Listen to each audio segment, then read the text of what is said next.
Hello guys, we are going to start the new series of DSSP papers जिसमें हम DSSP के आपको PGT physics के paper solve कराएंगे। इसमें हम ओनली फिज़िक्स का ही पोर्शन कवर करने वाले हैं। इसमें हम डेली 20 क्वेश्चंस को कवर करेंगे। डिसिपल 1, डिसिपल 2 ऐसे इसमें 5 डिसिपल होते हैं। 1 डिसिपल के अंदर इसमें 20 क्वेश्चंस आते हैं। देन फिर क्या होगा उसमें हमारा, जब हम ये सब सीरीज़ सॉल्व कर लेंगे तो फिर हम ऐसे आगे इसकी टीजीटी की सीरीज़ भी कंटिन्यू कराएंगे। अब इसमें जो आपका फर्स्ट क्वेश्चन है, पीजीटी का ना हमें लगता बहुत हार्ड है, लेकिन अगर हमने अच्छे से मेहनत की होती है और हमने सिलेबस को देख के ध्यान में तैयारी करते हैं ना, तो इतना भी हार्ड नहीं है। Let's guys start the series and question number 1, that is action and reaction forces act on what. कितना सिंपल क्वेश्चन है ना, 9th-10th में पढ़ते आ रहे हैं इसको। न्यूटन्स के थर्ड लॉ दिया है। डिफरेंट बॉडीज़, न्यूटन्स के थर्ड लॉ होते हैं, 3 लॉ होते हैं, तो उसमें से थर्ड लॉ पे तो है ये आपका एक्शन और reaction acting on the different bodies. So that is answer is A. Then come to the question number 2, find the maximum value of acceleration of the bus if mass of 3 kilogram laying on the floor of the bus will remain stationary। Maximum value of acceleration पूछा है इसमें। हमें इसमें एसिलेरेशन की value निकालनी है, और जिसमें हमें मास भी गिवन है 3 किलोग्राम, और इसमें स्टैटिक फ्रैक्शन की कांस्टेंट गिवन है आपका 0.15। तो इसको हम कैसे निकालेंगे, इसका हमें डायरेक्ट फॉर्मूला गिवन होता है। डायरेक्ट फॉर्मूले में हम इसको कैसे यूज़ करेंगे, जैसे कि फोर्स होता है हमारा mg, और फोर्स का हमारा एसिलेरेशन की टर्म में आंसर वो होता है फॉर्मूला मास इनटू एसिलेरेशन। तो इसको हम कैसे राइट कर सकते हैं, फोर्स इक्वल्स टू, जब हमारा coefficient of static fraction given होता है तो म्यू mg। अब फोर्स के प्लेस पे हम राइट करेंगे ma और म्यू mg। अब m से आपका m कैंसिल हो जाएगा, सिर्फ हमें एसिलेरेशन का पूछा है ना, मैक्सिमम वैल्यू ऑफ एसिलेरेशन निकालना है। तो acceleration equals to mu g. Mu की वैल्यू क्या है, जो स्टैटिक फ्रैक्शन की वैल्यू होती है 0.15 इंटू आपका जी। जी कितना होता है, जी आपका कांस्टेंट होता है, दैट इज़ 10। जी की वैल्यू ऑलरेडी हमें पता होनी चाहिए, ये हमारा कांस्टेंट ऑफ ग्रेविटी होता है। तो ये कितना हो जाएगा हमारा 1.5, और एसिलेरेशन का यूनिट क्या होती है, मीटर पर second square. That is comes in the question number question number 2, answer is 3। तो आपका आंसर क्या आएगा इसमें 1.5 मीटर पर second square. Then come to the next question, that is question number 3, dimension of the potential energy. Dimension of potential energy के लिए हम, ये भी सिंपल है, 11th-12th की बुक से, ये कोई इतना हार्ड क्वेश्चन नहीं है। इसमें क्या है, पोटेंशियल एनर्जी का फॉर्मूला क्या होता है हमारा mgh। अब हमें इनकी डायमेंशन ऑलरेडी पता होनी चाहिए। जो हमारा मास है इसकी डायमेंशन क्या होती है, m, कैपिटल M में लिखते हैं इन सारे लेटर्स को जो हमारे डायमेंशन के अंदर गिवन होते हैं। ग्रेविटी, ग्रेविटी की डायमेंशन क्या होती है हमारी, ग्रेविटी की डायमेंशन निकालते हैं हम यहाँ से मीटर पर सेकेंड स्क्वायर। पहले तो हमें फॉर्मूला पता होना चाहिए, अगर पता नहीं है तो हम उसको निकाल सकते हैं यहाँ से। अगर हमें डायरेक्ट डायमेंशन नहीं पता, तो अगर हमें उस चीज़ का फॉर्मूला पता है तो हम डायमेंशन वहाँ से निकाल सकते हैं, मीटर पर सेकेंड स्क्वायर। तो इसके लिए मीटर के लिए क्या हो गया लेंथ, सेकंड स्क्वायर क्या होता है हमारा टाइम, टाइम का कर देंगे स्क्वायर। कितनी हो गई इसकी डायमेंशन LT-2। किसकी डायमेंशन हो गई, ये हमारी जी की। तो जी की कितनी हो गई LT-2। अब उसके बाद बचा हमारा हाइट, हाइट की भी क्या हो जाएगी L। कितनी बन गई अब हमारी ये ML। ये आपका आ जाएगा यहाँ से, देखिए पहले हमारा क्या आया था ML-T-2 और L। अब इसको हम इसको कोलैब करके लिख देंगे ML² T-2। That is the answer number 4। Okay, then come to the next question, that is impulsive force. Impulsive force simple definition है इसकी, क्या होता है, इम्पल्सिव फोर्स होता है आपका जो शॉर्ट पीरियड ऑफ टाइम के लिए जो हम फोर्स यूज़ करते हैं। अब शॉर्ट टाइम, इसमें हमारे 2 ऑप्शन गिवन है, फर्स्ट ऑप्शन में गिवन है और 4 ऑप्शन में गिवन है। शॉर्ट टाइम इसमें भी है, शॉर्ट टाइम इसमें भी है, बट ये ध्यान रखना जो हमारा इम्पल्सिव फोर्स होता है वो बहुत ज़्यादा लार्ज फोर्स होता है हमारा। So answer is 4। Question number 4, answer is 4। Question number 4 का आंसर भी क्या है? 4 है। Then come to the next question, question number 5, find the dimensional formula of, ये मे बी जो एक्स नॉट है शायद ये S equal to U T plus half of A T square है, तो इसका भी हम ऐसे ही निकाल देते हैं m0 L1 T0। ये भी हमें डायरेक्ट इसका पता होना चाहिए डायमेंशनल फॉर्मूला, अदरवाइज़ तो फिर हम ऐसे ही निकालेंगे वही। इसमें हमारा अगर ये हमारा रिलेशन है ना, जो मे बी शायद इसमें गलत है, ये रिलेशन होता है S equal to U T plus half of A T square, half of A T square यहाँ से निकल के आएगा ये रिलेशन आपका। तो इसका आंसर है 3m0, क्योंकि इसमें मास तो कहीं है ही नहीं, जब मास गिवन नहीं होता तो उसके लिए m, ये 3 ही तो यूज़ किए जाते हैं MLT, तो मास तो है ही नहीं, तो मास का 0 आ जाएगा, L1 और T0 हमारा इसमें। Head to head collision, head to head collision क्या होता है? जब when two vehicle move towards each other, जब दो व्हीकल एक दूसरे की तरफ मूव करते, that is head to head collision. Next one इसमें दे रखा है ऑप्शन में natural collision, that is given here natural collision. Natural collision क्या होता है? इन विच 2 और more bodies exert force on each other, जिसमें एक बॉडी और दूसरी बॉडी एक दूसरे पर फोर्स एक्सर्ट करते हैं, वो होता है हमारा हेड टू हेड ये natural collision. Next one question is gravity is an example of, gravity all of you know about, that is conservative force. what is the option? conservative force. gravity हमारी that is depend on initial and final position of the particle. gravity भी आपका conservative force का ही example है, और आपका elastic spring जो force होता है वो भी हमारा कंजर्वेटिव फोर्स का ही एग्जाम्पल है।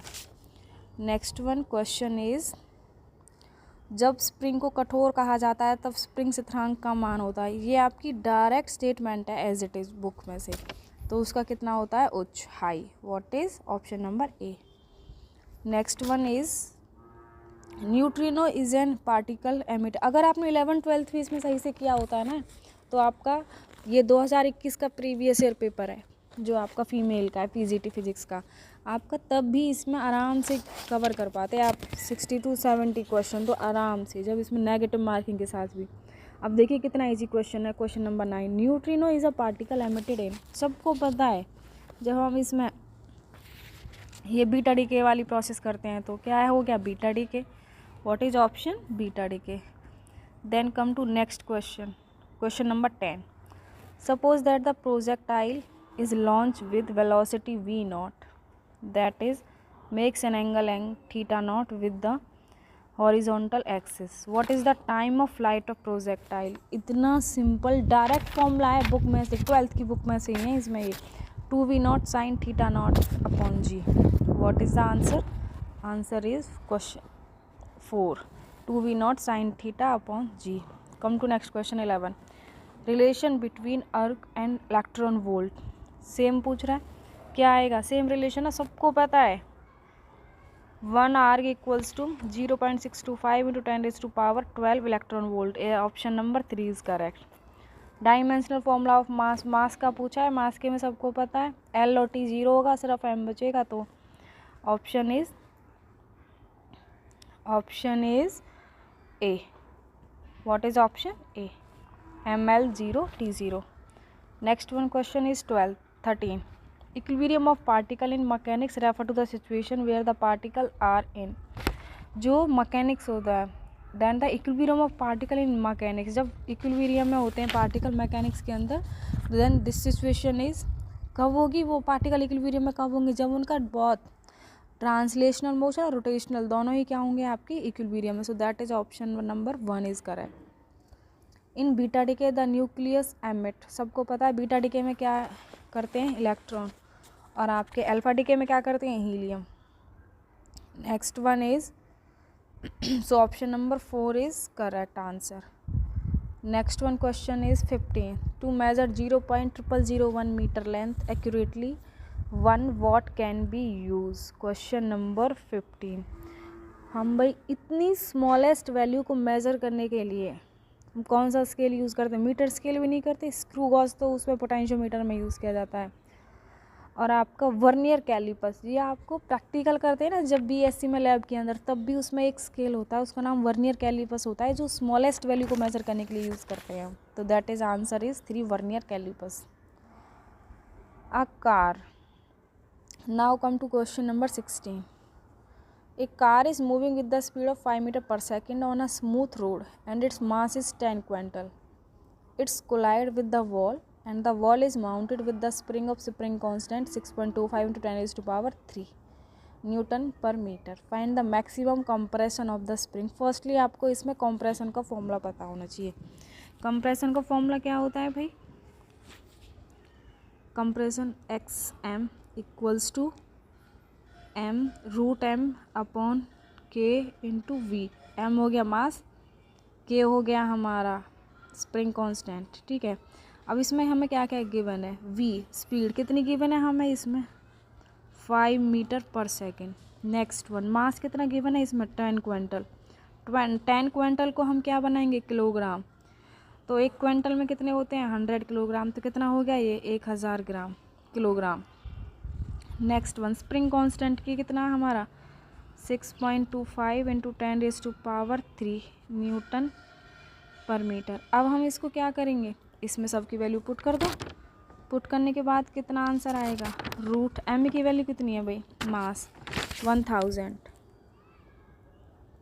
अपॉन में कितना है? उसमें स्प्रिंग कांस्टेंट की वैल्यू पुट करिए 6.25 into 10 raise to power 3 into में वी कितना है आपका? 5. इसको हम कट करते हैं तो हमारा आंसर कितना निकल के आएगा भाई? 0.04 into 5 that is 2.00 metre, that is 2 metre. That is option number 4. What is option number 4 is correct answer. Is it clear everyone? Any doubt? I hope there is no doubt. Next one, question number is 17. Plane angle is defined as the ratio of. plane angle कैसे बनता है? ये आपका plane का angle होता है. ये किसका, इसका फॉर्मूला क्या होता है? Length of arc to the radius. Length of, यहाँ पे हमारा एंगल थीटा गिवन होता है. ये हम कैसे निकालते हैं लेंथ ऑफ आर्क?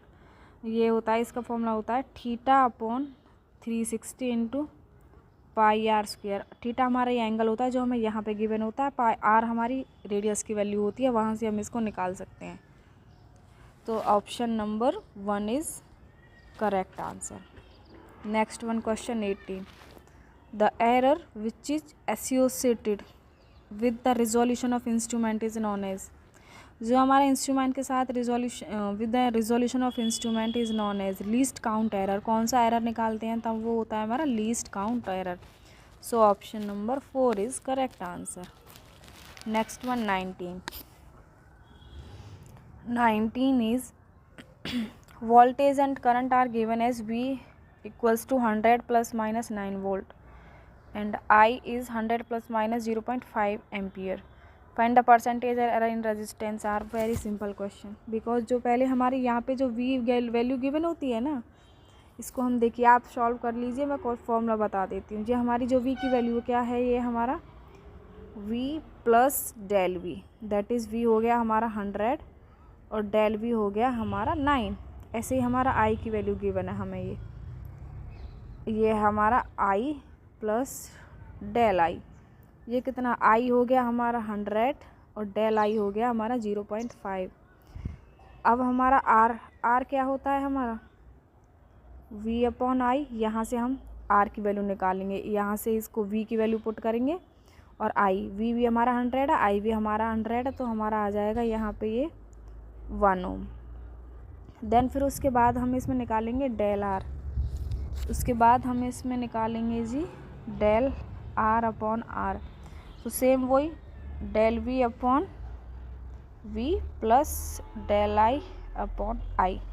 फॉर्मूला में से पुट कर देंगे वैल्यू. डेल वी की वैल्यू वी 9, वी की वैल्यू 100, सेम 0.5 अपॉन में 100 और यहाँ पे प्लस माइनस और होता है इसके फॉर्मूले में.